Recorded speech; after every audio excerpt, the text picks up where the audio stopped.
పెట్టుకున్నానండి. నేను పాలు కాబెట్టుకుంటున్నా. నేను ఐస్ క్రీమ్ తయారు చేస్తున్నాను. మీరు కూడా చేసుకొని చూడండి. 1 లీటర్ పాలకి 3 చెంచాలు పంచదార,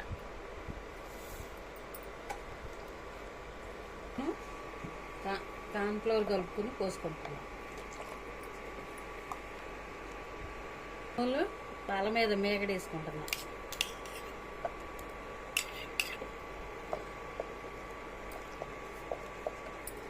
ఇప్పుడు ఉడికిచ్చిన సేమియా వేసుకుంటున్నాను. నేను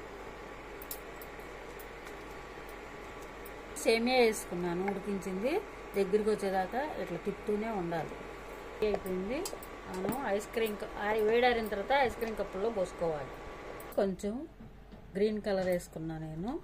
ఇవి ఇప్పుడు వీటిలో పోసుకోవాలి.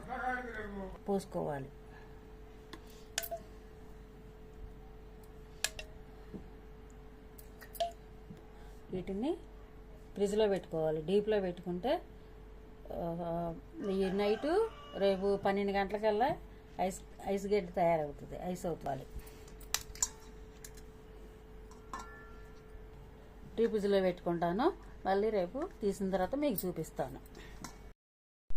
Ice cream ready. నేనే చేశాను, ఇంట్లోనే తయారు చేశానండి. చూడండి ఎలా ఉన్నాయో ఐస్ క్రీమ్.